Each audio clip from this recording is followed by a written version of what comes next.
Hello and welcome back. As you can see, Neil could not successfully convince Jake to let his hair down, if you know what I'm saying. But that's okay. He put valiant effort. Valiant effort. He likes to keep it out of the way. Yeah, that's what it is. All right, so Tesh, you, sir, are going to have the next conversation before we go and finish up things down to the south. So you, sir, are going to meet up with the Amber Jewel. So again, you want to meet with the Jewel. You probably don't necessarily wait for them to come over to you. You probably just like, well, this is where I'll be, send them over, sort of a thing, right? And then eventually, what you'll have is a gentleman in a Maltese armor walking alongside you. It's funny because you could tell as you meet them, as they approach, so on and so forth, because they're singled out. It's only one of them, right? They stand out. They comfortably walk in the armor, but they do not give you any impression that they are soldiers. Yeah. So, well, that makes sense. He's a soft boy in that armor. So it's kind of like if Neil were to wear armor in real life. So you were, you see the person kind of approach to you, and when they meet with you, they'd say, "Pardon me, I believe you are going. I believe you are chosen of the hearth." Correct. And you are? My apologies. I actually have the person's name written down, but I'm a dumb boy. Probably helps if I have it here.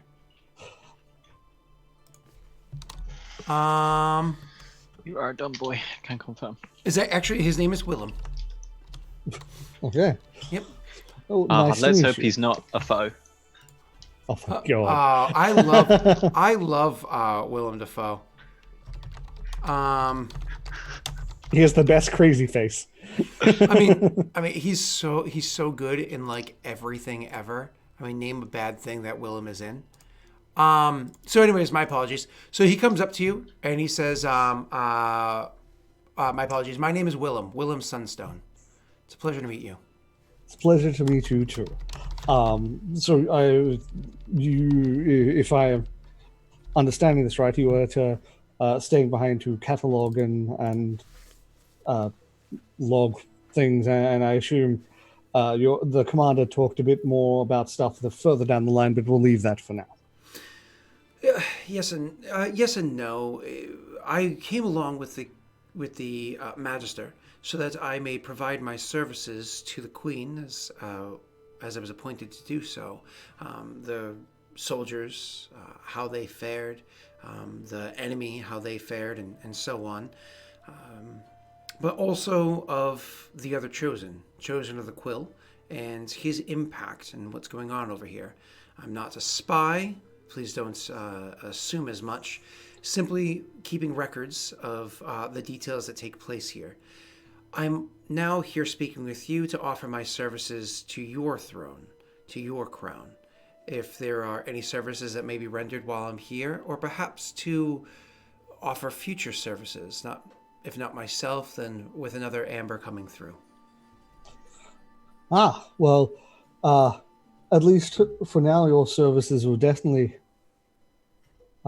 be appreciated. I, for one, have a great respect for what you do, you and yours do, the cataloging of history and everything that happens. I respect it. He nods appreciatively, like a little bit of a smile, and says, if you don't mind my inquiring, because obviously the people that's ruling this nation didn't come from here, that stands out pretty obvious. You're Perrin, aren't you? And clearly you know he's not referring to your race. He's referring to Paradel. Indeed. It's where I was raised in, and I would know, but I have forgotten the capital's name. Osto. Osto. And in Osto, no less. Oh. So did you... he says, you were a record keeper of sorts yourself. Yes, I was... I worked as a scribe in a courthouse. I managed to avoid military enrollment due to that fact. He nods and says, my apologies. He nods and says, well, if you have that... If you have that as your background, why are you not the chosen of the Quill? Well, I was lucky enough to be guided in a direction by the martyr. And as such, that is why I am the chosen of the hearth, the chosen of the martyr. He thinks and says, very well. To me, I thought it was a bit strange that a Gish is not the chosen of the blade, and that someone with, now that I know it, your background is not a chosen of the quill. But I imagine, as you've just stated, you have your different naming reasons. Do you mind explaining them all to me? And he actually pulls out the book and grabs a quill and starts writing it down. Indeed. And, I would very much go into it, yeah. And as you guys finish this conversation, going about things, he actually will, at one point in time, kind of like as he's like copying down some stuff and asking questions and blah, blah, blah, he actually will stop at one point in time and say, I probably should have asked this beforehand, but is there anything that I should avoid making notation of? Anything you would like to keep off the record? In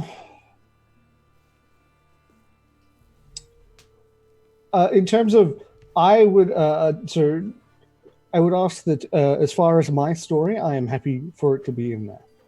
As for the others, I would prefer any information regarding their story and how they came to be here to be their choice if it should be noted down. Nods, understanding, and so on. And then he says, "No, I understand that. I can interview each of them independently and get their own individual stories because they, of course, would know them better than you would. I meant of your state." Well, I imagine current political matters are probably something that should be, not that we would obviously come telling you all of the details, but probably anything that is a current ongoing should probably be kept to the minimum. I'm running on 12:30 a.m. Tesh. Is there anything I'm mental blanking on that's really obvious that I should be saying Not that here? I can think of, no. Yeah. Vigil. Oh, Vigil, yes. I would be asking that Vigil be kept out of the records and just should we say that it's just another town of Adir? He's asking you guys out again. Yeah, I'm asking you out of game. Do I? I mean, chances are he's going to find out. It's best to tell him why, and that he's going to cause people's deaths, possibly. Oh, yeah, no. What I mean is, tell him what to put instead. Oh, yeah. It's just... Yeah, I will explain to him the situation with Vigil and that they have broken off but have wished to stay separated and they wish to just be as they are. They don't wish to have any influence on the rest of that. I forgot to press record again. God damn it! When I change my whole setup, it's not the same colors, not the same images on my stream deck that I used to always have. Because I had to more or less build everything up from scratch again, and so it's just I'll highlight and drop, and I'll try to remember next time. God damn it! So, anyways, I mean it's fine for Twitch. It's just the YouTube viewers are going to be like, that was a bit jarring. It's like I try not to do what we do on Lost Initiative, which is just take the entire thing and throw it up there and say, have fun with those breaks. I try to be nice to YouTube viewers when I get them up there, but God, it's a pain in the fucking ass. All right. So, anyways, he says, I've never heard of this Vigil, so I will take whatever record you can give to me of it, and we'll move forward from there. And then, he's nice and has conversation with you and takes down detail and laughs and jokes with you at certain points in time and whatnot. Like, he's genuinely like a nice person. When you talk about other people that you may have worked with that were Amber before, he'd be like, oh, yes, he he has more children now. He has really so many more children now. It's like one of those kind impressive. One of those like fun things that you guys can kind of like bond over or whatever. And at points in time where it's like clearly one of your let's say Lander or something like that, comes up to you and has a conversation, he will, as they're approaching, and they like chosen and they have like that bit of urgency, he will give you a look like, should I stay or should I step back? And because clearly there is no contract between your nation and his people. He understands that he's a guest here, and he is not putting any foot forward. He is going to be 100%. Should I leave every moment? You know what I mean? I would probably, it's given that there is no official relationship between his organization and our us. So I would ask that he probably, for now, is best to step back, and I'll deal with this. And if needed, I may inform you of it later. Again, anytime you say that sort of a thing, he says, Mull architecture is, like the first time it comes across, he says, Mull architecture is something of a mystery to me. I suppose I should enjoy it while I have the opportunity. Indeed. And then, and again, the way like I happen to be representing this person, he's polite, he's nice, he is no diplomat by any stretch of the imagination. He's just like a decent person, but by no means is he convincing or charming or anything. It's if he was with Wherein, it would be 100% Wherein personality that takes over the conversation and makes things enjoyable. Oh yeah, I was about to say it's amusing that it's me that is stuck talking with him. Oh, of course, Valorant would be the one to approach him, but like Valorant would have to be constantly reminding himself that no, he's the leader of this country now. Needs to like not do that. Yeah, not do the way things we always do. It's like, yeah, this isn't just like a person-to-person conversation now, which any conversation you would have had with an Amber before would have been just that. And the other thing I was going to say is,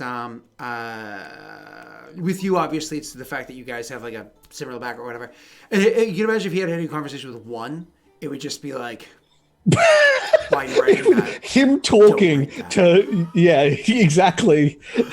It'd be him talking and one just shooting him daggers every now and then. And then the last thing I kind of wanted to go over. Sorry, we talked about what records he's keeping. If other person. Oh, one of the questions you would ask probably kind of early on is, and have you been visited by the Arcane Congress yet? No, I have not. I believe I know what this is in terms of, I believe I've gone through this with you, but I've forgotten now. But it sounds familiar. What, the Arcane Congress? Are they the ones that limit the level? Oh, you Tesh are asking, not you Val are asking. Yes. So the Arcane Congress is an organization that is predominantly, if not completely, comprised of gnomes that oversee the learning and teachings of magic throughout the entire continent.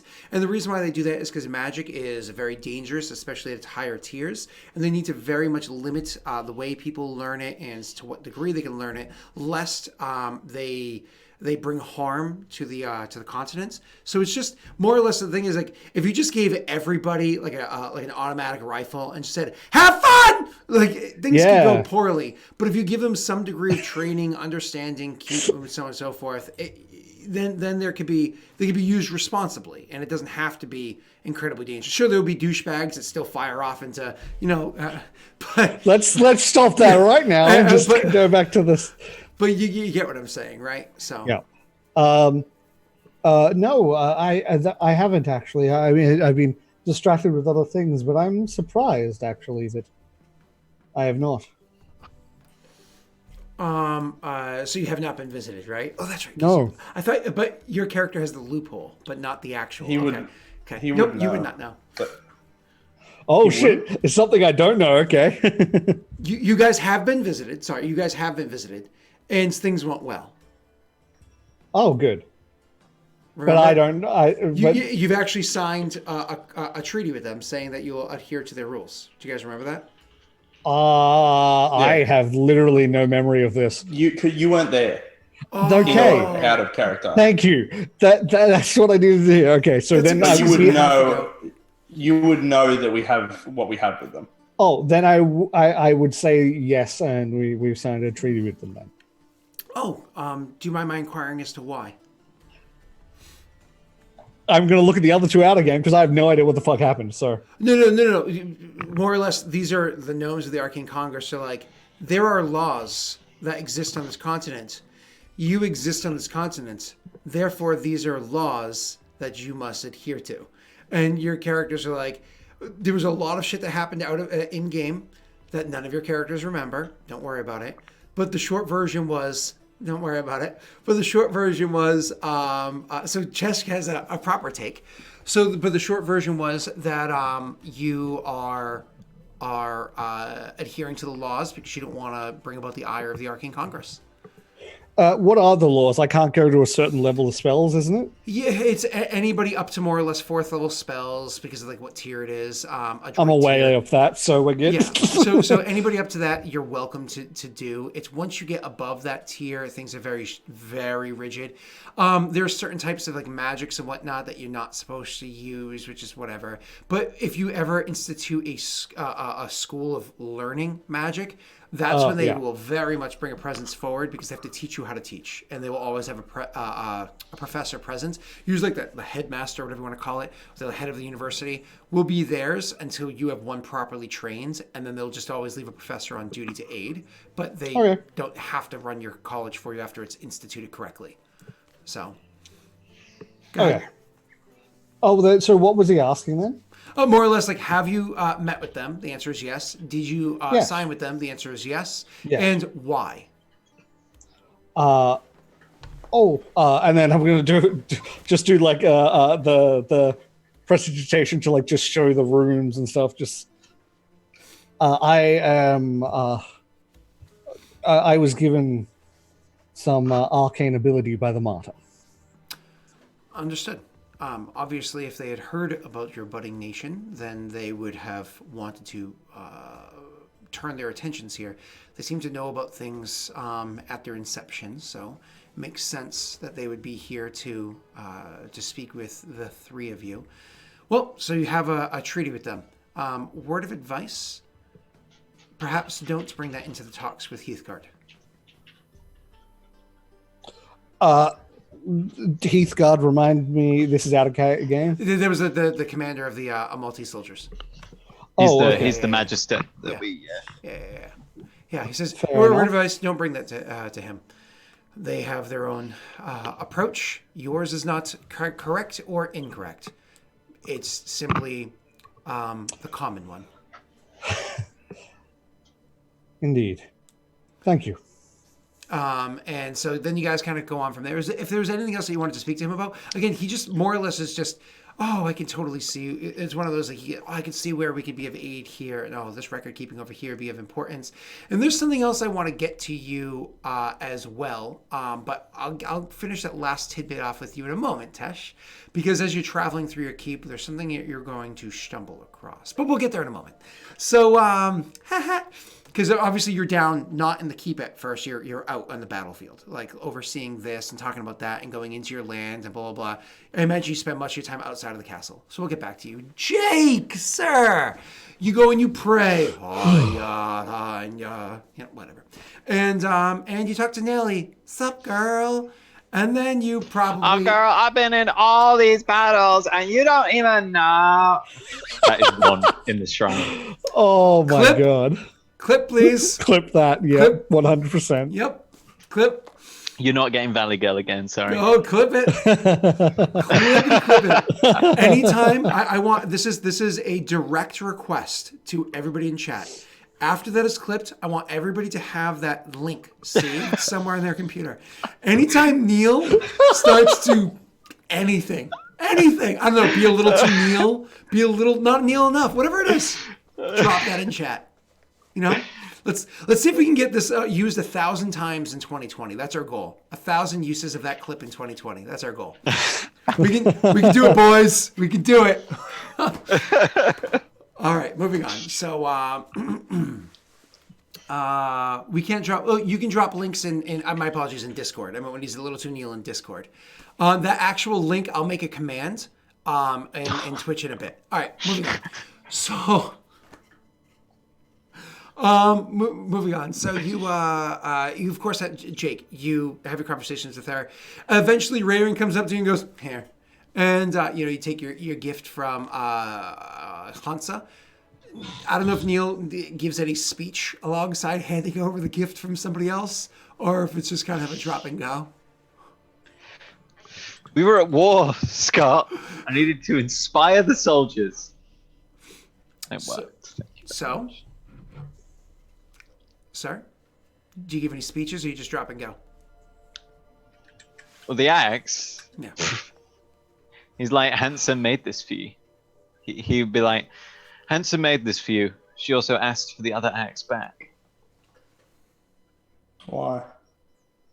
Said that she thought that she might be able to unlock the secrets of the metal, where she allowed more time to work upon it. She felt there was more to do with it. I'm reasonably trusting that I believe her and that she would indeed unlock something. She seems to know her stuff, after all. This axe, for example, she's called it a living iron axe. It can regrow damage, repair itself. He just looks it over and nods in approval. When you look at the design, Jake, this is the design of a breaker of the chains, or whatever we called this design before. I'm so sorry, I can't remember the name of it. Of that type of axe, it literally has the way that it's reinforced around that little notch just off of the apex of the curve of the axe and whatnot. This is specifically designed to break chains or anything that might get caught in that notch. The way that it has that extra thick kind of wedge in there. The metal is really reinforced around it. Like, it is literally the design of your god. He's looking very pleased. He, kind of hold the axe out, look at it, and probably just hold it. And what are they mounting up to ride? Is that what we're doing? Rain would nod and say, "Suits you." Thank you. I'll have to thank Hunter when I return. Yes, probably wise. Well, I, for one, am finally out of those slavers' leathers, which is pleasant.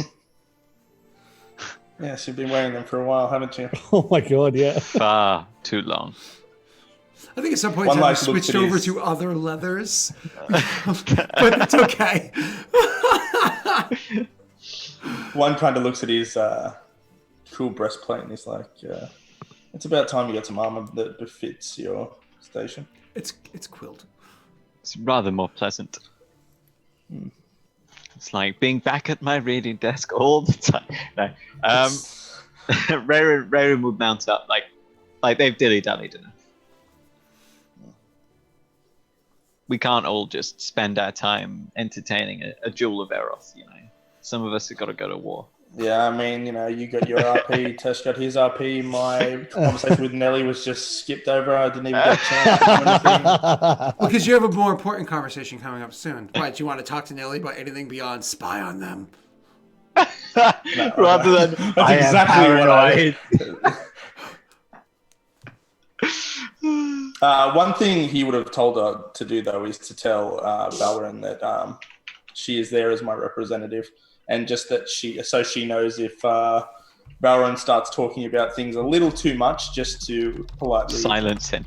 And just start talking about something, not to cut him off or anything, to exert any authority, but just to just jump in and put something else in there. Not a bad idea. It's funny because he actually is perfectly. He is actually perfectly fine. He does nothing wrong whatsoever. So he's able to. My apologies. He's able to. She doesn't even have to interject at all, which is what she's going to inevitably come and tell you because Val is a smart boy, right? He was pretty good at keeping things to himself. But so, anyways, going back to you, Jake, and Neil fucks off. The benefit is I don't know about the atrocities, so I can't talk about them. By the way, what command should we put there on? Oh my god, it's there! Yes. I just realized what I want the command to be. Because it's appropriate. Because it's representing Neil, so we just have to use his name, Nag. Beautiful. Moving on. So Yeah, you so you have this conversation, blah blah blah. When he like fucks off, and you have the axe in your hands, I imagine you spend a little bit more time in your temple or whatever it is. You can actually you can actually feel that this axe is designed specifically for you. I'll give you the magical aspects of it in the future, but again, the axe is specifically designed for you. It is literally designed with like your grip in mind. Because even though the other one wasn't, because it was just her kind of working with you, she's very brilliant at specifically what she does, which is working with metals, designing weapons. Armor, not so much. She can with armor, but she's better with metal and weapons, right? So she learned a lot when she was kind of working with you beforehand on the one you guys previously did. Took all that knowledge to make this one amazing for you. Feels super comfortable, da da da da, and again, it perfectly matches the design of your god. Again, unless there's anything else you want to do, I imagine you yourself will also prepare to join into war, rejoining the armies, which is where I'm going to pick things up. Yeah. Cool. So at one point in time, you guys are joining up and you're starting to head south. You'll actually have a messenger is going to come over to speak to you, specifically one. It's going to be a free folk will come up to you. While you're probably like maybe either marching alongside other soldiers, whatever the case it may be. Oh, they'll come walking up to you and be like, "Hey, you're the Blade one, right?" Mm. The hetman wants to talk to you. Okay. And She wants all three. And you're kind of like, all right. And he's like, she ain't traveling with us though. She sent word. She wants to talk to you. She's on the trail to the south though. She's still holding up with the rest. You guys walking by there? You walking by there directly, which I think you are. Yep. Make sure you pop in and give her a chat. Sure. He does look around and he looks at you and says, "She did say she wanted to talk to you, though." Yeah. Well, what else did she say? Listen, she told me to tell you, talk to you. I'm pretty sure you can figure it out from there. Good luck. And he walks away. These people don't have the same respect of your authority because they're free folk. They bow to no man, right? So they kneel before no man, no flag. You guys continue traveling south. I don't know if you say or tell anybody or anything like that, but eventually you will cross paths where the army of the free folk and the actual station of the free folk itself, like where they were kind of locked down, pass by one another. This is actually where Elliot will finally be able to rejoin your people. You can, "Hey, Elliot!" and whatnot. And so Elliot, of course, will kind of make his way over to wherein to have a conversation with wherein and everything. One, I imagine you go and speak with her yourself, correct? Sure. He would tell wherein. He'd be like, "The hetman has requested to speak with me. Apparently, me alone." Enjoy. Try not to let her get the better of you. He gives you He a kind of look. just. I mean, you could come. Did that? I think he did. He would say, "I'd rather not, actually, unless you require my assistance." One just laughs, and he's making a joke. You can tell that Rairin's a little bit uncomfortable about what occurred. So I imagine inevitably when you guys are passing by, your armies wouldn't really stop there. They would keep moving. But if you stayed to the front of your own army, then even a meeting of 2 hours or less, you can easily join back to the back of your own army because you're on horseback, right? Pretty easily, right? Because they're just so large and expansive, they can only move so fast. So again, if you kind of just barely ride ahead of your own, you can easily come up from behind and you don't really have to be left in the dust. So I would take two of our men with me as well. Sure. Oh, you still, 2 and 3 are still in Rid, so just 2 of your soldiers come with you. Not a problem. So when you do go and you join up with them, you know what I mean. You probably wouldn't even see Elliot like passing by or anything like that, just because it's such a big group that's traveling through. So, anyways, when you go and meet up with the hetman herself, I'm gonna have a conversation with Neil that happens almost simultaneously with the one that happens with you, as others are joining into your group as you're heading over in that direction. Okay. So again, we'll do you first. The hetman comes when you finally go to where the hetman's tent is, which is pretty obvious. You can find it pretty easily. You've been through this area before, and the guards, of course, let you in. You can see that the hetman is inside there with her advisors. Pointedly, one of the ones that you do not see inside the tent right now is that large man that you had seen beforehand, the mountain man. He is not What's his amongst the name? people in here. Negan Horse Master. So Nagan, I think his name was. So either way, so the hetman is inside there. She has that other one that always like hangs back inside there, but the horse master is not inside there. It's just those two, and you come in. I imagine you leave your soldiers right outside the tent as always, the double flap tent, as always. Yep. When you go in, she is kind of like sitting there and was kind of relaxing, probably even just smoking a pipe, and she looks up at you and says, Chosen of the Blade, thank you for joining me. Please, have a seat. Good sit. I have dispatched a group of people to go and join up with your army to inform you of the details that I'm about to tell you right now. I just thought I'd fill you in on those details as we speak. He nods. Sorry, I say, fill in the details personally. My apologies. The battle to the south, you're a bit behind. You're a bit late. It's almost over. Yes. Honestly, by the time your army arrives there, very likely the battle will be completely ended. Haude Gwenh has been defeated. They may even be defeated as we speak, certainly by the time you arrive. But this does not come without casualties on this side of the war. Vigil's walls have fallen. One slowly, chuckles very softly, though.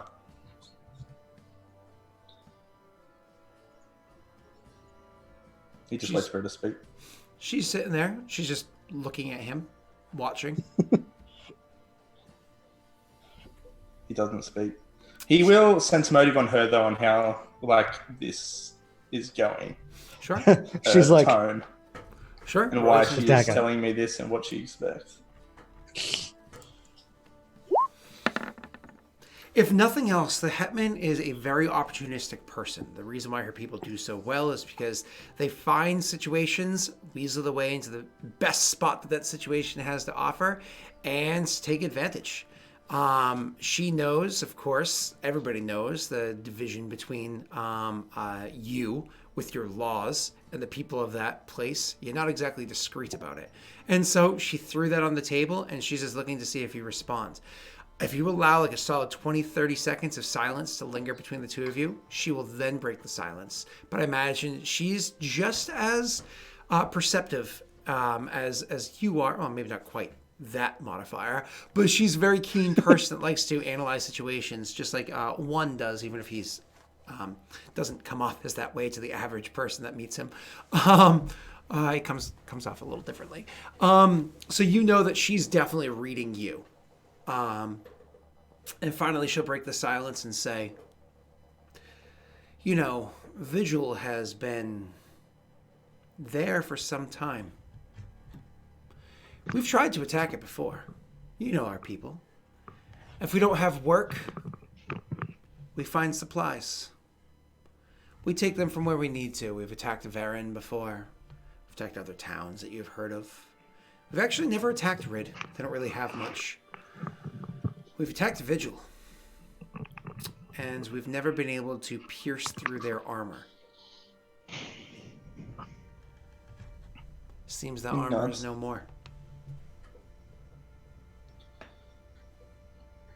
Apparently so. Have you ever signed a treaty with Vigil? His face scrunches up and he kind of spits and he says, Not willingly. By not willingly, you mean they forced your hand? I rule as part of two others. Ah, they forced your hand. My army was hired to do the bidding of the chosen of Valoran. Now, they were hired to fight a battle that was already won, and now they march to another battle that will likely already be won. It seems like a waste to have so much coin fall into the pockets of my people for them to do nothing in the aid or benefits of yours. I'll gladly take that coin and walk away. There's no problems there. And I completely understand if some treaty was written, if no commands can be given. But if no command is given to attack, and certainly no command given not to, then as our contract comes to its end, we are free to do as we see fit. Can I expect there will be no interference? Chosen of the Blade, chosen of Vroga. He raises an eyebrow. He knows what she's doing. And he says, you may do what you wish once the war is ended, which I expect with the information you've given me, it most likely will be. However, I feel like maybe you should give it a couple days. I plan to take the army in the direction of Haude Gwenh, possibly stopping at Forvin on the way. What you do in your own time is out your of own the way, business. just so you know. Forvin's the opposite direction. But go ahead. I'm sorry. Where's Forvin? You guys have a you have a handout map, but here, let me throw it into chat so everybody can see. It's west of Vigil. Yep. So if you actually look at where you guys currently are, Vigil is here, Forvin is this way, and Haude Gwenh is this way. So in theory, you would go to Forvin and either stay on the inner parts over here, or you can then travel to like the outer parts and make your way over to Haude Gwenh over here, you know? Yeah, he would still say that because going to Forvin first, if that's what they decide to do, because they have business there, and while they do have an army, it would be good to show presence. But he would say, I plan to take the army to Forvin and then to Haude Gwenh. If you were to do whatever you wish to do, it is the free folk are under your command. And who knows, by the time we get back, maybe there's nothing there. I don't know. It's not my business. Good. So I don't have your blessings. It just kind of looks around the room and doesn't say anything. Be sure that,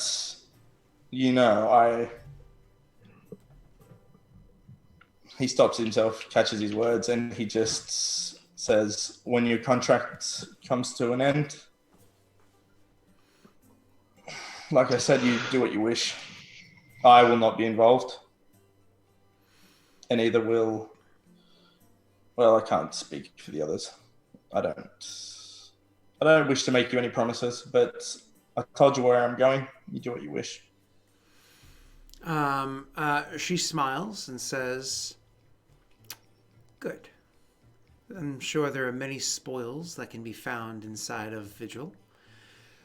Since we don't have an understanding here, since there is no contract or blessings or requests being passed either way between the two of us, I suppose then the spoils found within Vigil need not be given as gifts to anybody other than just the people of the free folk.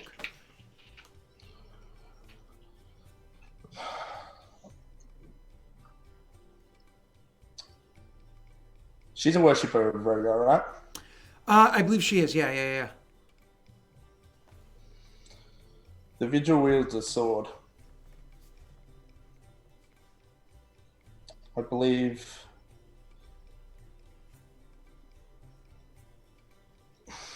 I would request that you melt it if you received it. But that is for you to do with what you wish. It is got nothing to do with me. She will say, I don't know.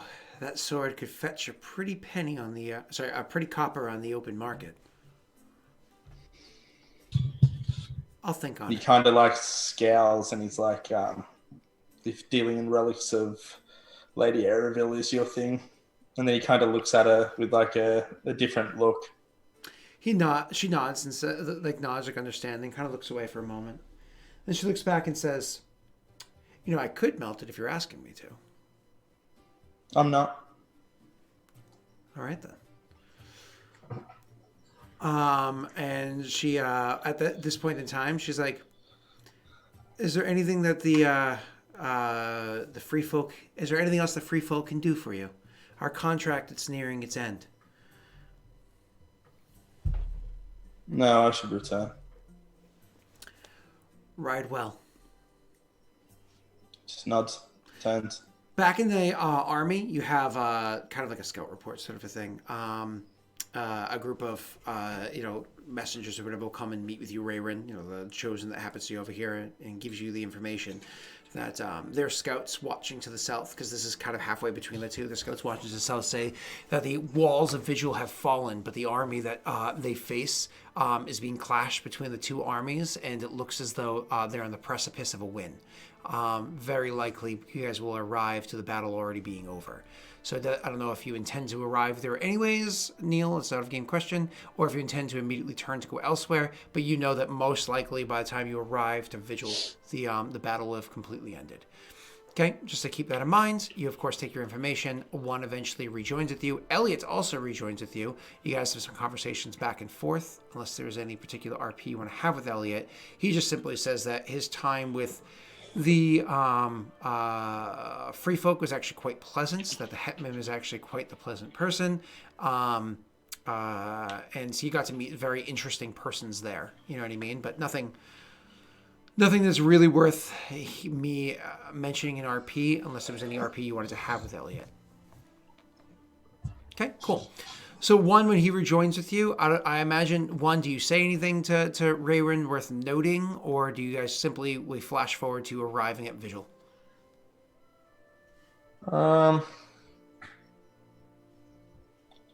He would just more or less say, I hear that we may be late to the fight. Yes, fingers crossed the general will have things well in hand. I believe he will. So eventually you guys arrive at Vigil 2, as you've already been warned, and already one battle. I mean, we're talking within a dozen, maybe a day, 3 quarts a day, hours of the battle being ended. You guys are literally arriving to, everything is said and done.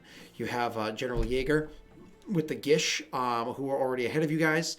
I imagine the Riders of Wherein, actually, Neil, would have stayed back to defend your capital. God forbid anything went there. And you took the Free Folk army to the south, and the Gish army went to the south, so you would have no army left behind if you didn't leave them there.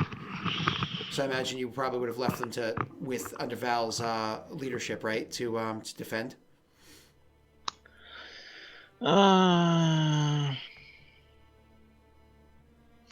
We haven't heard tell of any other armies. I guess, yes, unfortunately.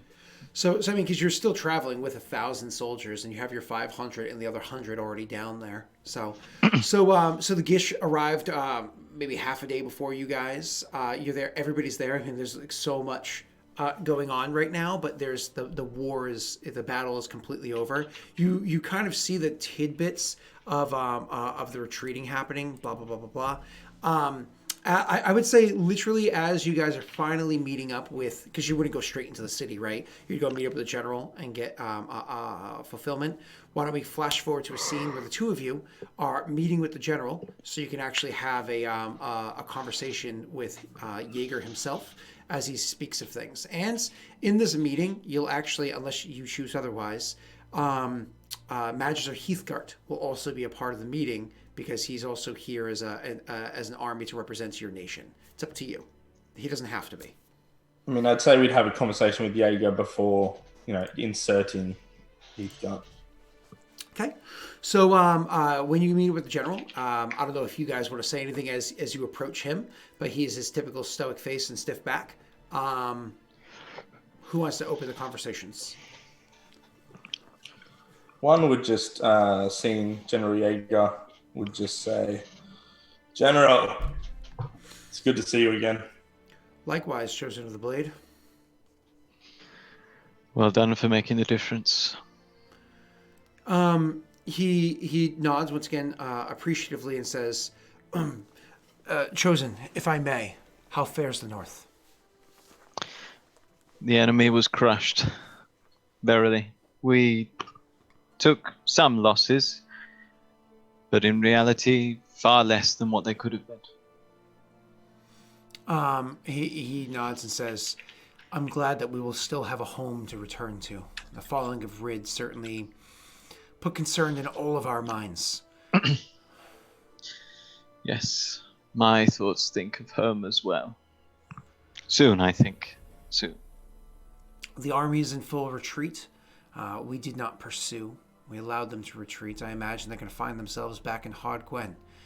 I don't know how we're going to handle things from there. I leave those kind of decisions to you. But there is a chance that in falling back into Haude Gwenh, they will reunite themselves to a degree. To this degree or that, depends on what kind of leadership is left behind. It may mean there is one more battle before us if we can't just handle things as civilized folk in conversation. It is our leadership that is left behind in Haude Gwenh. The city was completely taken, I told you I'd take the city. and you never disappoint. In Vroga's name. In Virgo's name.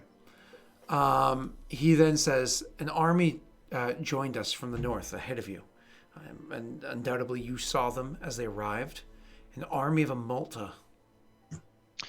Yes, Amalti's Gish come to, how was it, Heathguard put it, cut their teeth. And they came as allies. Indeed, military training in Amalta requires to progress from a training rank to a full rank that you are actively involved in a combat. However, combat on the front lines against Paradel's military is a poor decision. It's a foolish national decision of theirs. Who would choose such a full-hearted military tactic? The number of times I've routed whole armies, outnumbered 4-1, because their soldiers didn't know how to steal their jaw, despite the odds being in their favor. Simple tactics break their spirits, break their heart, and they go running home to their mothers. Or, in your case, they don't go running home to their mothers because they are clapped in iron. I don't know if you know entirely of my record. I'm suggesting, of course, that is what occurs in general in Paradel. Of course, you are suggesting what occurs specifically in your experience. However, in my experience, I was too once a hedge. He nods. I know of your backgrounds, but please let it be known that my battles were fought against Yovance, not against Amalta. The only reason why I ever fought Amaltese soldiers were because they chose to put them there on their allies' battlefield. I never came directly to blows with your nation, unless your nation put themselves between the one that I was representing at the time and the one that we were at war with. This is my nation now. As it is mine. This Magister wishes to speak with you. Seems overly keen. Seems rather in awe of your reputation, actually, General. Is he a magister of any repute? He's the son of a savant, Heathguard. Perhaps you've heard of him. In fact, I have. I've met with him not once on a field of battle where we've been able to come to appropriate terms. He is a very, very respectable sort. Obviously, incredibly proud and serves his crown well and for many years now. A good man. Is his son equally good? He certainly helped us in our time of need, and has seemed fair ever since. If you would pander to the young magistrate, tell him some of your war stories, what it is he wishes to know, you know, the sort of thing required. You could see he's kind of, whereas as a commander of many years, and he's clearly, because he's very advanced in age, right? He's taught many budding, what do they call it, officers and whatnot in the past. He's given a lot of training, and he enjoys doing that sort of a thing. But the idea of being almost like a celebrity fulfilling somebody, it's like, and you more or less just like, just give it to him. He's just like, but you know, his reactions are of course a bit more muted than that, and so it's kind of like, he's like, of course, Chosen, I will see to it that our my apologies, my allies are appropriately appreciated for the aid that they delivered to us. But his eyes scream help. Yes. Well, you don't have to go overboard, of course. Just cordial. Polite. He nods and says, then I suppose we should begin by inviting him to any conversations that we have of military action moving forward. I know that, of course, we need to have conversations with the leaders, with the Triumvirate of Vigil, but let's get this out of the way then. And Before he comes, I must ask what happened to Beltran. It seems as though he was beheaded on the battlefield, and his head trounced before the armies of Vigil, giving them the vigor to push forward and finish the war. One looks to Rayron. Octavia is the one that did it.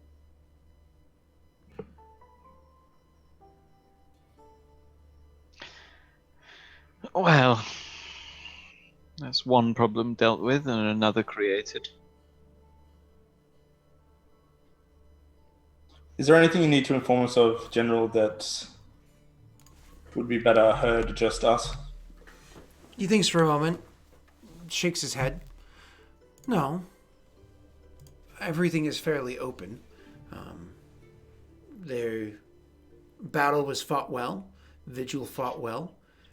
They held strong, though their walls fell. And we won the day. We should be rejoicing. That we should. A job well done, General. A job well done.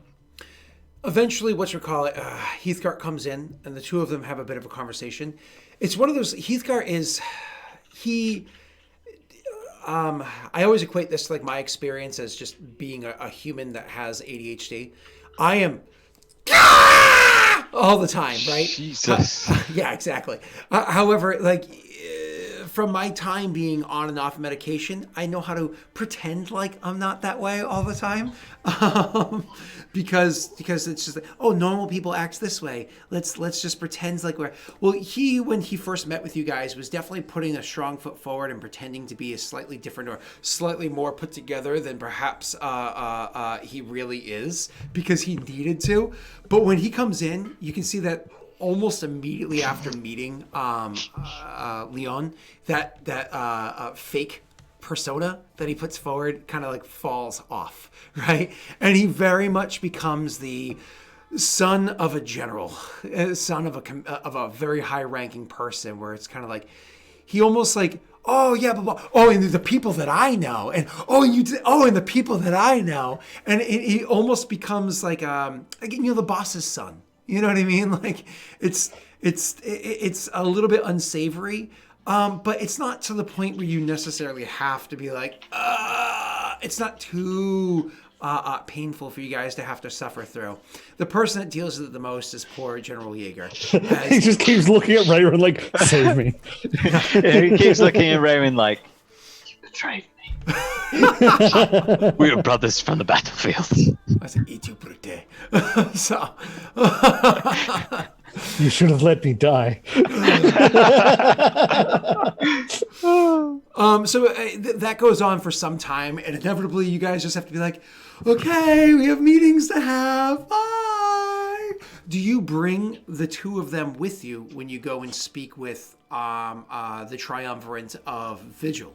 Do you actually invite both your general and and Elliot and Magister Heathcart along to go and meet with the triumvirate? Definitely yes to the general and Elliot. Heathcart really doesn't have business there. No, the Magister will have to wait. Okay. I mean, it makes sense. You don't necessarily want to share all of Vigil's information. No, exactly. Okay. And it's not our stuff to share as well. Okay. So when you go and meet with them, you'll actually be able to of course, you get on your horses, you're riding in, blah, blah, blah, blah, blah. And when you do meet with them, you're actually going to meet with them inside of Vigil as opposed to out here on, a couple of details happen. First and foremost, as you finally cross over the boundary, walking into the city, you do not hear the bell ring. As a matter of fact, it would be one that would notice this first. The bell doesn't ring. He looks over in the direction of the bell.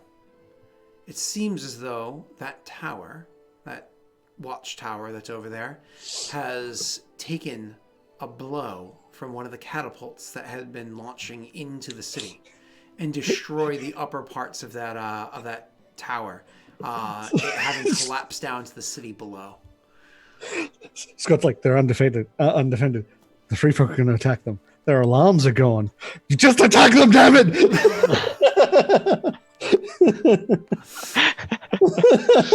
Scott's just like adding more and more layers. Like, do it. So when you guys go walking into the city, this is something that one notices, but probably nobody else does. As you're walking through, you can see that there are a lot of injured people in here, and that'll just mean the soldiers that survived the battle and who need to be treated and so on and so forth, who have like camps outside of the city and camps inside of the city to try to treat all of the injured people, including, the injured left behind by Haude Gwenh. General Jaeger, of course, appropriately representing the three chosen, knows to make sure he takes care of them because if this is what Val would want. Also, he's a respectable person, but those soldiers are treated separated from all the other soldiers and under strict guard. Because he is no fool, he also represents one. You know what I mean? So it's one of those things where they're being cared for, but under lock and key. And most of the supplies are going towards the allies as opposed to the enemies. Because again, he's no fool. You also see people are being treated inside the city itself. Non-combatants are being treated. There are a number of injured inside here because catapults don't just hit walls. They fly over them and smash into the buildings on the inside. And the number of non-combatants that are harmed is very upsetting. The city has taken quite a bit of damage inside of here, and you're slowly riding past it and seeing the crowds of people. The people in here looking to you, and there's a mixed view of them to the two of you and who rides with you. Roll me insight checks, gentlemen, or sense motive. Ooh. Scott, I don't have an insight button. Sense motive. I love the fact that one is more than double the man you are. So you I think that's the only check I've rolled all session. yeah, I guess No, so. you rolled the Multiple 30. sense motives. Oh, multiple. Oh, Yeah, right, multiple yeah, sense yeah. motives, yeah. Because you're a Rayrin, paranoid fucker. Rayrin, of course, sees the looks on their faces of Here we go, of adoration, blah, blah. Well, thanks. Thanks. Predicted. Yeah, of course I predicted what you're going to say, Scott. Of course, I can read you like a book. But also, that's what Raywin would look for, because that's who Raywin is. So, but then one beyond that sees beyond that. And he sees that not only does he see the looks of people that have that adoration and blah, blah, blah, but also the looks of people that have, you brought this war to their walls. You're not sure you're the chosen, and you fought and won the war, sure. But you're the reason why it's even here. And you can kind of get that impression from some of the people as you're riding past them. Again, slowly, not like, but, slowly riding past them. He would turn to Rayron and he'd say, some of them blame us for the war. Some of them blame us for their loss of their walls, loss of their people. You can see it in their faces. Raymond would look towards one and he would say, are they wrong?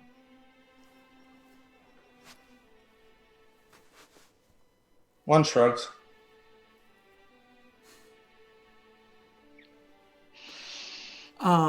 You continue on to where the triumvirate intends to meet with you, which is just outside the temple of Lady Aravel. Again, not shrine like you have in your puny little home, but the temple of Lady Aravel that they have here.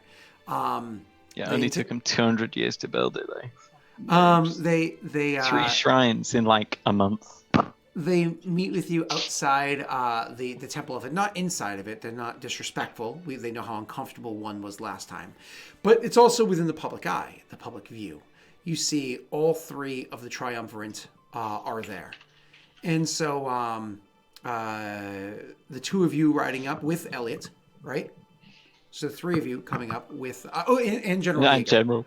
So the 4 of you come up as the 3 of them are standing there, and they meet with you. And so the Vigil herself, standing forward, arms crossed, just a step ahead of Cedric and the other guy's name, who I can't remember on the top of my head.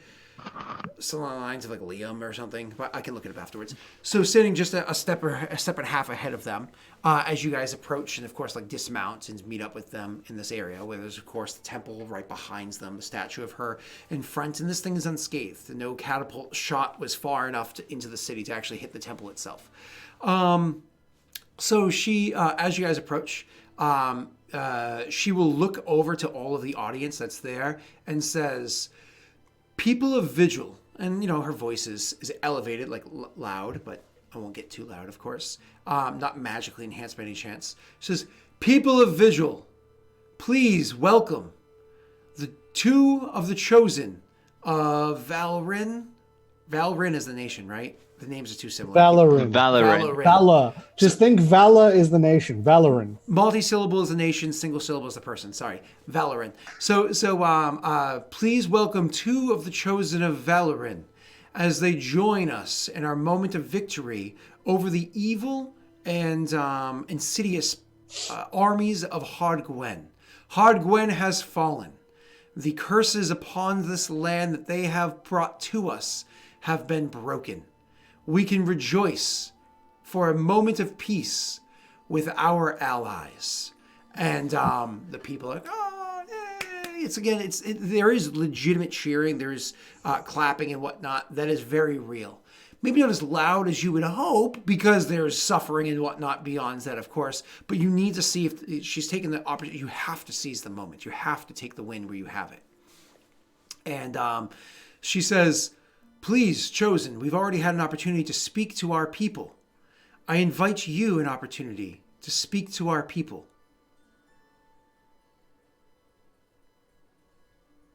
One looks to Rayron.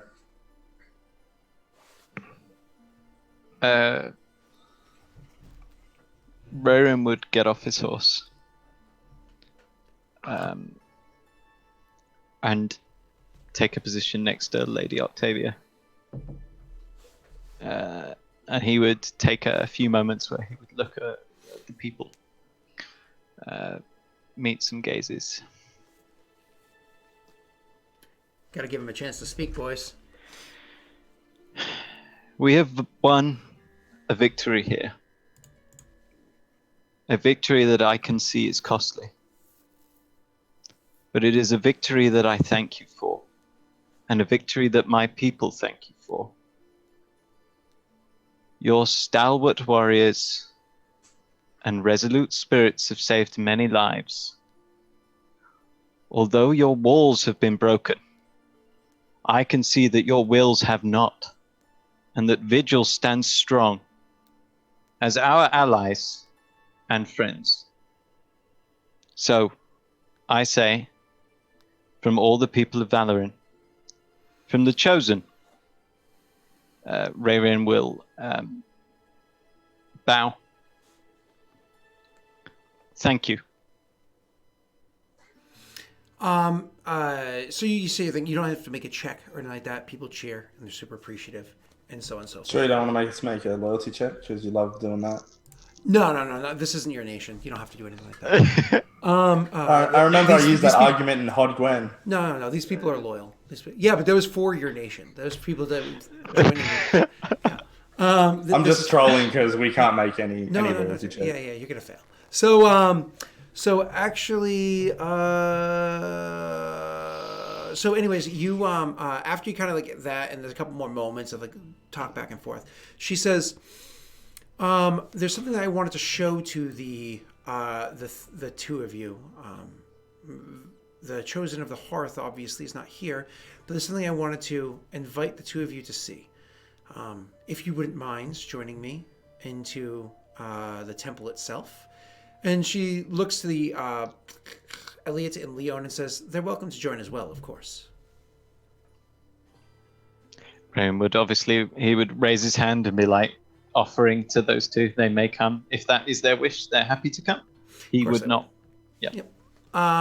So the four of you will go join into the temple, where the three of them join you all inside there. So it's the 3 and 4 go inside there.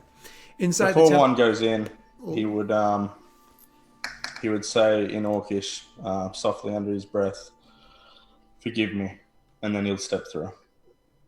Oh, gotcha. I was like, "What are you saying to?" Forgive me, and then draws his axe and murders Raymond. I mean, to be fair, he earned it.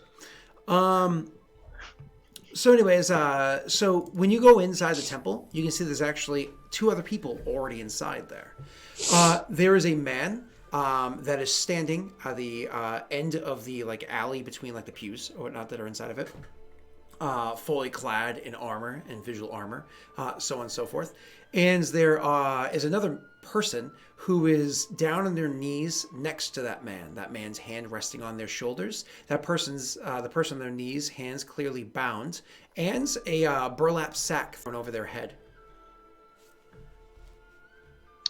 Who do we have here? The temple seems a rather poor locale for such an activity. They ignore your statement or assessment or whatever you want to call it, and she says, "Fact, it's a truth bomb." She says, "This here is one of our paladins, a certain Erwin Emmerich. He had a very important task during this past battle." And she walks forward as she goes up to stands like in front of these people. In case you don't know Erwin, because you haven't met him before, he is one of the people that actually saved, and Elliot's face like lights up because he knows exactly who he is. He's like, "Erwin, I'm glad you're doing well. I'm glad you won the war. I'm glad that you survived."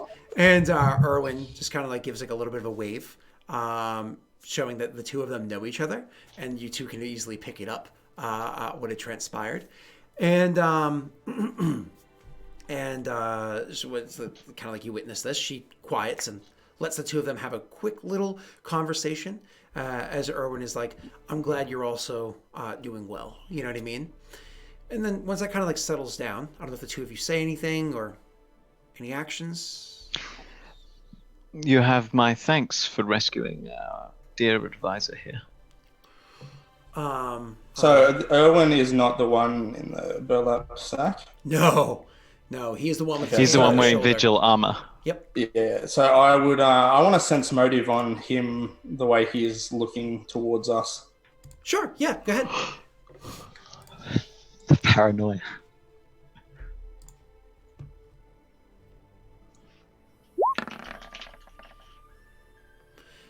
So actually, you can see that he has a kindness in the way that he looks to.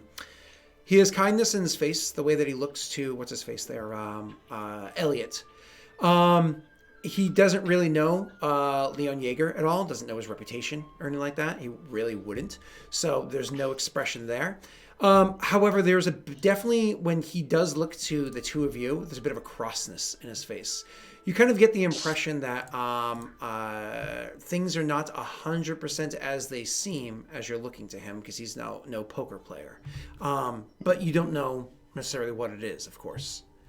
So then she chimes in after they're kind of done having their moment and says, "You may have heard that during the battle, I actually rode out of the city myself, sword in hands, and beheaded Beltran.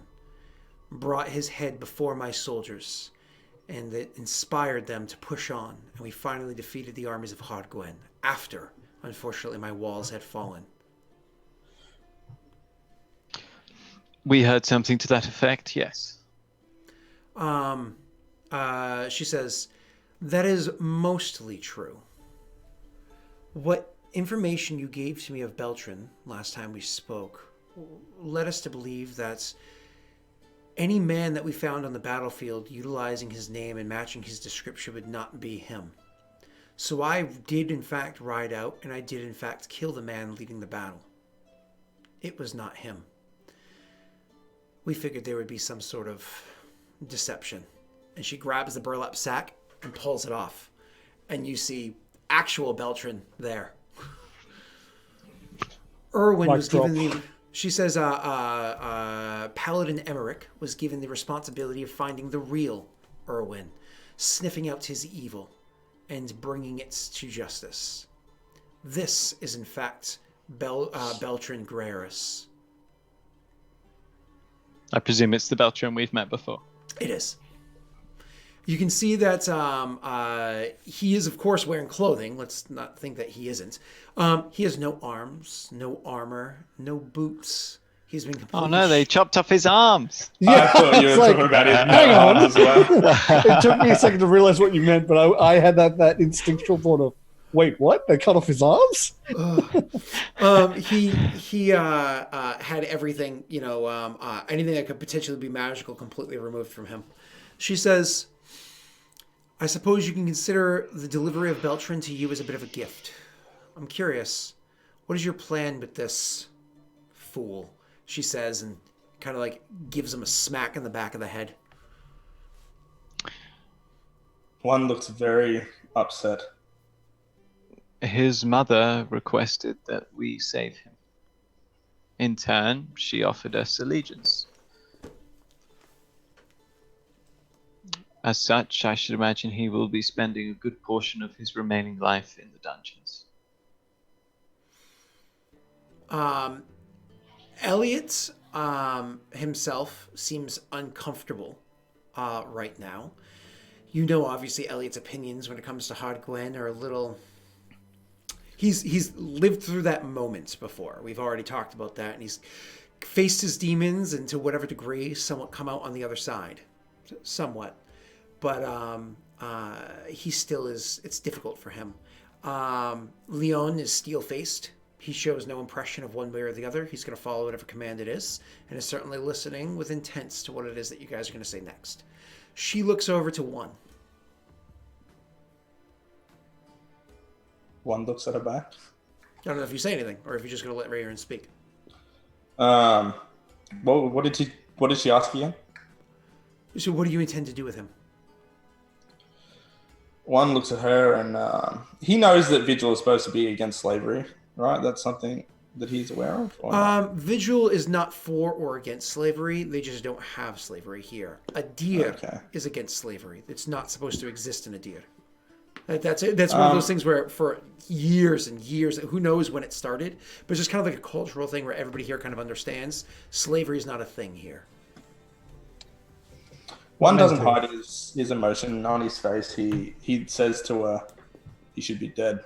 I'm surprised you hadn't just killed him like you killed the imposter." Well, I thought I had remembered at some point in time you saying something about having his mother also in custody. His father, of course, executed as requested. I didn't know what the intention was for the boy. You're welcome to kill him. We have no need for him. It all depends on what your plans were to do with him. He's gagged. Every time he says, like, every time one's like, why, you should have just killed him, he's like, One looks to Ray. No, it's definitely not what Belcham's like. He's like, I know. The entire time just mumbling until someone, like, hits him. One looks to Rayron and says, I guess that'll have to be determined properly once we get back to Kurzfall and meet with Valorant. With Ray, There's no reason for him to die. Not at all. His mother and father didn't sell her own men into slavery. Some Yes. of which have not returned. Yes, that is true. A great Yeah, many pleasant people. conversation to have with, and then he catches himself and he doesn't want to have any more of this talk in front of anybody else, and he just stops. You can say whatever you want, but he just catches himself. Thank you for your gift. We will ensure that it is not wasted. That last part is clearly directed at one. So, the war is over. And you allow this man to live. Is that because you hold true to your word? I made a promise. We can keep it. Still, this is a conversation the three of us need to have. Dealing with your people, specifically the three of you chosen, is a very difficult thing to do. You like to put yourselves forward as though you have some sort of honor, and certainly there is a degree of honor there, but there is so much lacking. It's very difficult to decide whether if we should trust you or not. I understand that we have a treaty. You've upheld every part of that treaty thus far. But for those of you that you are at war with, your tactics are unsavory. Makes you question exactly how sane you might be. Maybe you don't like my tone, but there's a reason why I have it. Erwin, could you please get it for me? Erwin turns and walks away. There was a gift that was brought to my city some point in time in the past week. I thought you might find it interesting. As Erwin opens up some big doors leading out to another part of the church, you see that there's a cart over there. Erwin's a big boy. He's a strong boy. So he grabs the cart, leans it, and starts pulling it forward. And immediately as he opens the door, you can smell the rot of rotting corpses. He rolls it over and turns it around and lets it appear before you. As you see dirt-covered bodies of all of the people, the leadership of Haude Gwenh, that were dug up from shallow graves and delivered apparently to them on this cart. These axe marks are a little telling, don't you think? Rayrim would cover his mouth. Also, It's he a conveniently covers his face by doing so. It's a good thing I didn't come with you guys. Actually, I was super fucking disappointed you didn't go with them. I was like, come on! How often can Val be ignorant of everything? What I really love is only like once or twice was it deliberate, and it's just every other time it's just been coincidence that I'm left completely out of the loop of things. Val is that kid that, like, when he's like 18 and a half years old, his parents sit him down and say, so mom and dad are getting a divorce. And he's like, why? I don't understand. He was never aware of all the shit going on. Like, we just stayed together to get you through high school, but we fucking hate each other. Like, what? Like, actually, Mummy has a new husband. We're just waiting for the paperwork to get finalized. Frank. You're invited to the wedding in 2 months. Damn it, Uncle Frank! That's Tesh's character, okay? Yeah. Oh, I love how accidental. It started off as a thing that we were deliberately doing, and then it's just happened to continue completely by accident. So she and Erwin has the bodies sitting there. You can see that again, taking in expressions of everybody around you. Elliot is like, because it's rotting corpses in the room. Yeah. Leon is extremely stiff and locked jawed, and the chosen what's his name? The accountant. You can see he's very struggling to hold his composure. You can see Cedric has like a burning look in his eyes towards the three of you, and Octavia has her cool, comfortable look. Judging. How often is it that you have bodies dumped on your doorstep in such a manner? Only as often as our allies leave them there. May I inquire who this ally might be? I don't know. Whose axe placed these marks into each of these bodies? There's a telltale notch in each of the wounds. Muted. One produces his new axe, looks at it, puts it back. Doesn't say anything, just looks like stares directly into her eyes. If you mean to insult me here, I'm done. I'm not insulting you. I'm simply pointing out the deeds that you have done. I don't know how it was done, but it was witnessed. Bye. Oh. A certain farmer saw everything and dug up the bodies and delivered them to us. They didn't appreciate the fertilizer left in their garden. Yes, these people, if who they say... did she say they were the leaders, Haude Gwenh? No, she didn't. Then one would just be like, maybe it doesn't make for good fertilizer. Yes, I understand you shouldn't put things that are already rotten, poisonous into the soil. And before us, with evidence clearly laid, you're going to simply lie to our face. We haven't lied. Did you kill these people? They are dead by our hand. They are the counselors of Haude Gwenh. And they are all dead. May I ask who we are at war with?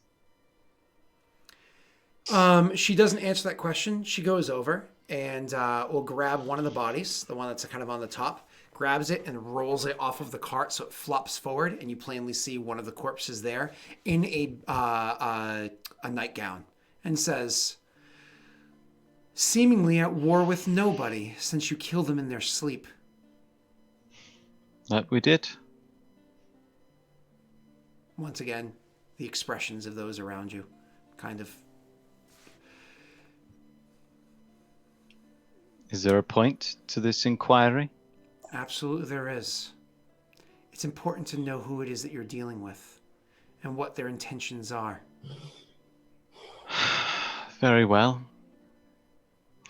If that is what you wish, I will let you in on the secret of our trump card. Momik, if you would. Does not respond. Perhaps he's busy. This is a holy place, after all. There are certain protections on this area that he may not be able to penetrate.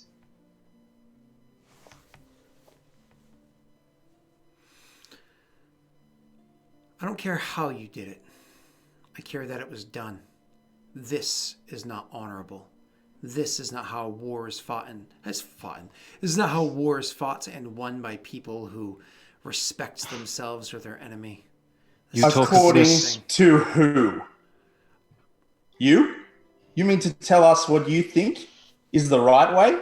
You mean to tell me how to think? What to do? According to you, this isn't right. Who Leon- are you to speak to me and tell me what to do? Leon How to act, how to behave? Leon clears his throat and says, it isn't right. Gentlemen, I'll be with the rest of the army.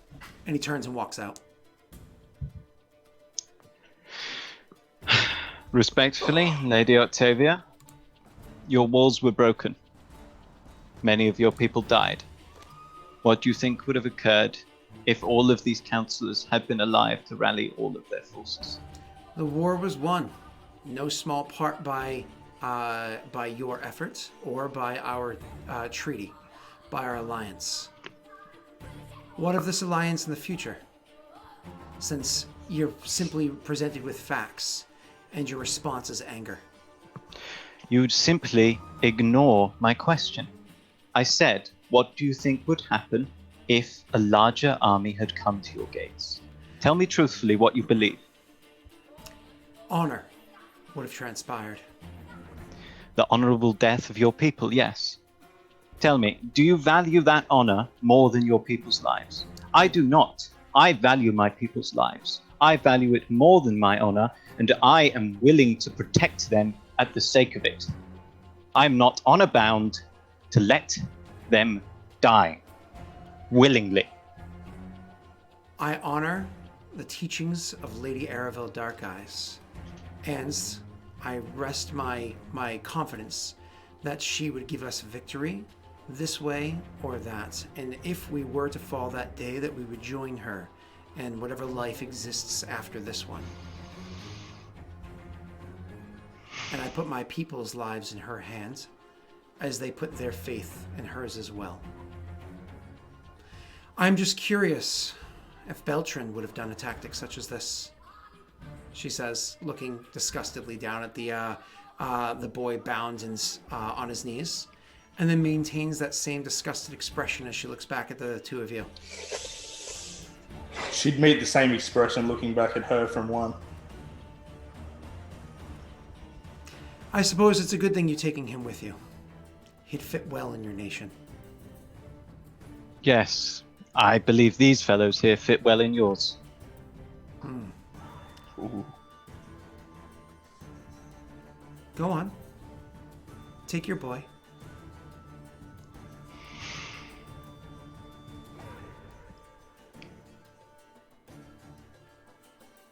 If this is how you wish to end this, very well.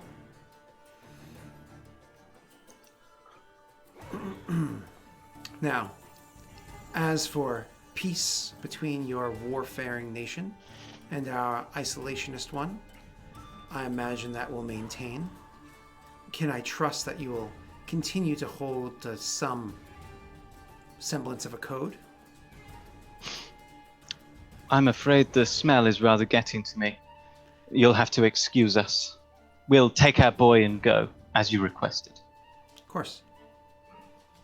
And so he of course will. You could grab Beltran and leave. It's one of those things where you can see that Erwin himself does place his hand on the hilt of his weapon and looks over to the others like he's waiting for some sort of command or something to be given, but there's not even the slightest inkling of anybody giving a command like that. These are lawful people. They made their points that you are not, and they're letting you take your person and leave. Elliot, of course, is quick to leave as well. No, not staying behind for that. Beltran's legs were not bound, simply his arms and his mouth, right? And so you can easily lead him. I don't know who has him in his arm, probably one, leading him through the city and back out. Leon is not outside the door when you guys get there. Oh, dear. One wouldn't leave straight away. Sure. He'd look at the vigil and he'd say to her, I came here. I came into this temple for a different reason. Though I do not wish to stay any longer. However, I will tell you this. I was there when we took Haude Gwenh. Your spies in Vigil are dead. On my, your spies in Haude Gwenh are dead. I was informed of a holdout, and I suspected it to be a trap. I told my men to check it out. They killed them. The one responsible has been killed, and your spies have been buried. As you I say this to you. For that, I am sorry. As you're halfway through saying this, you can actually see it's one of those things because there's a lot of emotion and whatnot there. Specifically, knowing the significance of this, Erwin's blade does come out, and even Cedric, who has a much closer tie with those people than the other two would be, places his hand on his and does like a quarter draw of it.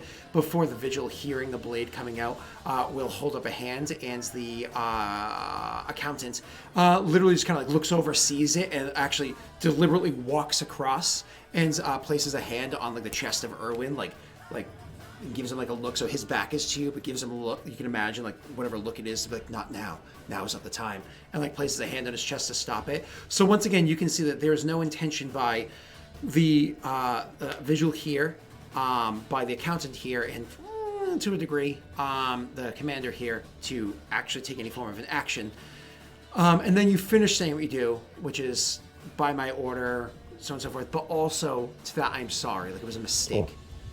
Oh. And she nods, understanding, and says, a glimmer of civility when a mistake is made. That's what I was hoping for when you came into the temple, and this was put before you. Let's see what these days bring. You weren't here. He would look to Erwin, and he would say, you know where I live? Erwin's eyes narrow. There's definitely fire in his heart at the moment. She is going to ignore that because the taunts make sense for your character, but she also has control over her own men, at least she believes she does, right? She says, you weren't here when it happened. One, you didn't feel what transpired over the battlefield. There was a union. I can't describe it. There was an understanding. The way that your armies fought with mine, not because the leaders of each army happened to have a similar training of how to command a battlefield. There was something more than that. Something transcendent. I wish you were here to see it. Think on your actions and to whether or not there's any remorse. Probably won't be, but one can hope. And she doesn't intend to, she's not sitting here trying to lecture you any more than just simply saying like, the fuck is this? And she has nothing else to say. Still disappointment and disgust on her face. Yeah, you know what? Honestly, your sense motive is so high. You can tell it's less so for you than it was for wherein. Like, it's pretty obvious that the kind of disgust was less for you than it was for wherein, which again makes sense. She understands. This is a Vroga thing to do. But Valrin would allow this? He's supposed to be of the martyr, of forgiveness and understanding. wherein would allow this? You know what I mean? Wisdom and understanding. Like it's one of those, like, for you, it's like, you know, chaos. Love of battle. It's like it's gross. You shouldn't, like, ew. But, like, I get it. You know what I mean? So, anyways, do you say or do anything, or just leave? He would pause, and then he would just match her gaze. And then he would turn, look at the others, and then he would stop on Erwin. And he would just stare. He would stay there for 10, 15 seconds, staring. And then he would turn and leave. Erwin definitely wants to say something, do something. You can see that there's action brimming to take place. However, you can imagine the increasing PSI of that hand, the pressure of that hand. If I'm noticing that... Inching, you're too far to see the inching, but you can definitely see that like there's a building tension there. But again, the person that is his leader is telling him no. I would, if I picturing there is that high tension in the room though. There's a parting comment from one. And he just says, how old is Erwin? Erwin's not particularly old. He's like in his 20s, if you had to guess. He's clearly Perrin, so it's a little hard to tell with Perrin their exact age. But he's somewhere in his 20s. Let me see if I have the exact age readily available. I don't think. So with Perrin, that's honestly, no. My apologies. Take it back. He actually is just barely, like you're just barely, just because you know them so well from all your experiences, just barely starting to show signs. He's probably in his early 30s. Just barely. Okay. One would say, as he'd pause again before he leaves and he'd say, is there anything you want to say, boy? You grip your weapon rather tightly. Speak before I leave. He has nothing to say, says Octavia. He is a good soldier that fought well to save 2 people from your nation. This is my concern. You are threatening someone who has saved your people. Why? Why do you do I'm this? threatening, says the hand on the blade. She's disappointed. Actions sometimes speak louder than words. She's clearly very disappointed. She looks down, shaking her head, and looks up and says, and now I see what brings the days to come.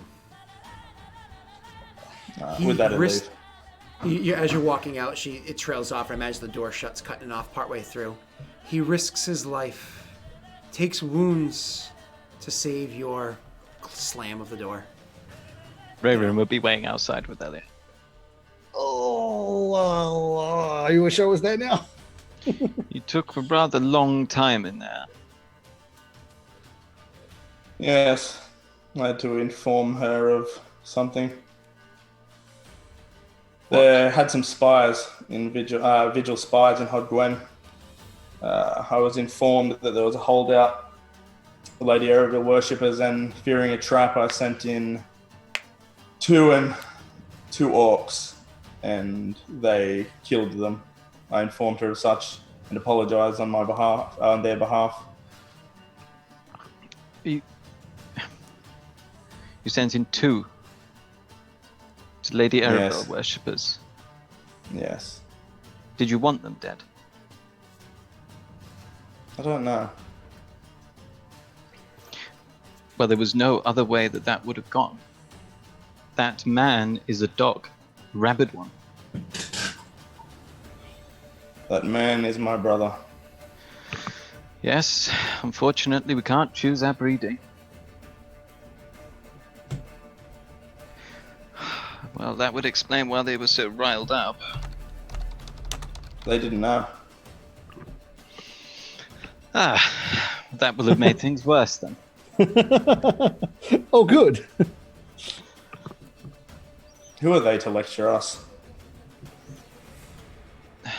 Do what they want in their own borders with their own people. Exactly what I was about to say to you. Haude Gwenh, was that ours at the time? Yes, we're taking the city. Elliot chimes in and says, Chosen, we are still upon their doorstep. Yeah. Yes, Elliot, you're right. I'm sorry. I am still young and my blood burns with passion on occasion. I apologize if I embarrassed us. I do not regret my actions, only my words. He says, well, we should probably leave this city. I don't know how unwelcome we are now. We still have a treaty. We won't forget that, and neither will Octavia. And he looks back at the walls and like the doors behind you and how they kind of like slammed as one finally came out, and says, "I hope you're not wrong."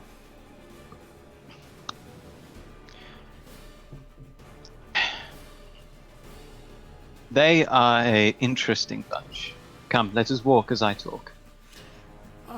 He'll actually look at you and say, "Honestly, I think I'm going to go ahead."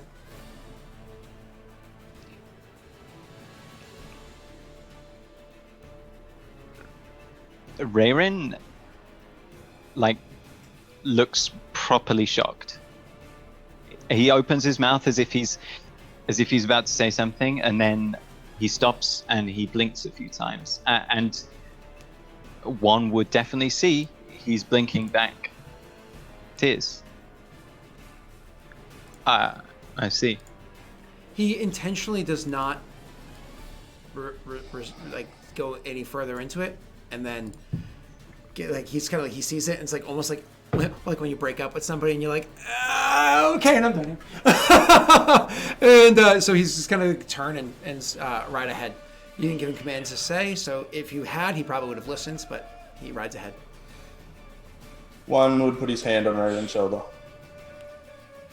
We must do the hard things, the things that other people would not. What we've done has benefited our people. We've protected them. Indeed. Don't let what these slanderous dogs say have any effect on you. No, you are right. You're right. We must continue to do the hard thing. And the hard thing now is to brush off their remarks and continue the peace, the treaty. They are a tool. They were the anvil we used to break this sword. Haude Gwenh is a broken sword now. But once you've forged or broken something using the anvil, do you throw it aside? No. In this case, I believe the best thing we can do is continue the treaty. Continue to use them. They are allies. They are honorable. They will not betray us. And in the same way, we will not betray them. That will not benefit our people.